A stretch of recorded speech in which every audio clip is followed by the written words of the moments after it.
Welcome to the book of Shmuel, chapter 20, Perek Chaf. We have seen the success of David in returning to Jerusalem, overcoming his greatest challenge ever. That is the coup that Avshalom, his son, posed.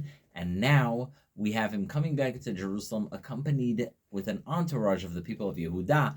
But the people of Israel say, wait a minute, we are also constituents of David. In fact, we have much more electoral power. We have 10 states, so to speak, and Yehuda is only one. And so why are we being left out of the party? And Yehuda are like, what do you mean? He's in Yehuda, he's from Yehuda. That's why we're escorting him in. But someone is cynical enough to take advantage of the rift between Yehuda and Yisrael. And that man's name is Sheva ben Bichri. In fact, he is with an infamous name. He is referred to as a Ish Blial, a really, really negative, sinister title we give only some sneaky bad people.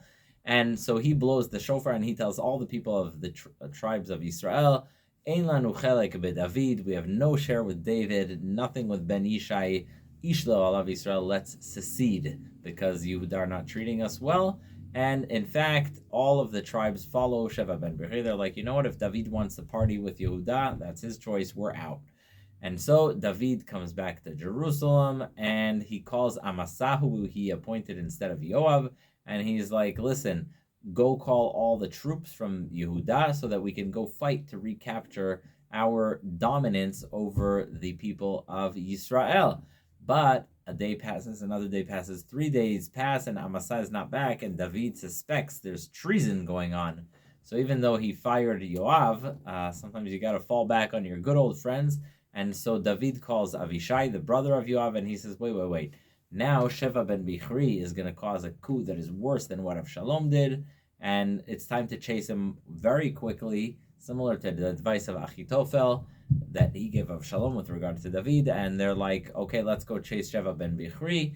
They go, and you have Yoav and his brother, who is Avishai, and they go and they chase Sheva ben Bichri. As they come closer, Amasa is approaching them. Now, is Amasa a traitor? Is Amasa someone who crossed lines? I don't know. But it says here that an accident happened, which is pretty bad. As they are in Giv'on, Amasa comes to say hello. Yoav is wearing a huge sword on his belt, and they're in Giv'on, and they come and hugs and kisses, but it says that Amasa was not careful enough, and Yoav's sword came into him and took his life. Does sound like a bit of a dirty thing that was pulled on him, but he's no longer with us, let's just say. So Yoav says to Amasa, how are you? No, it actually does sound, I would say, like it was very purposeful. And so Amasa is taken out by Yoav. He wasn't loyal enough to the king, I guess. And Yoav and Avishai are now chasing Sheva ben Bichri, the leader of the secession of Yisrael. And so they start chasing, and everyone's coming after Sheva ben Bichri. Finally, they come to Avela Beit HaMa'acha, and they set siege to the city, Avela Beit HaMa'acha, which is where Yoav is hiding. And it says that a wise woman calls over the walls of the city, and she's like, hey, why do you want to destroy a whole city? These are lovely, good people. What's the point? Why are you, Yoav, wanting to destroy it? And so he's like, no, nothing against anybody there. The issue is, though, that you have Sheva ben Bichri in there, so I don't want to kill anyone in the city. I only want Sheva ben Bichri. And she's like, okay, I get it.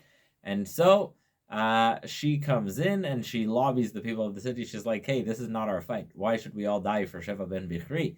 And so she comes back to Yoav and she tosses him the head of Sheva ben Bichri. And that is what happens. The war is over because Sheva ben Bichri's life is taken and he's the leader of the secession group. And so, that's the end of the chapter. The kingdom of David is established over all tribes of Israel, and this coup has been quashed. It's the end of it, and the kingdom seems to be on a good path. Let's see what happens in chapter 21.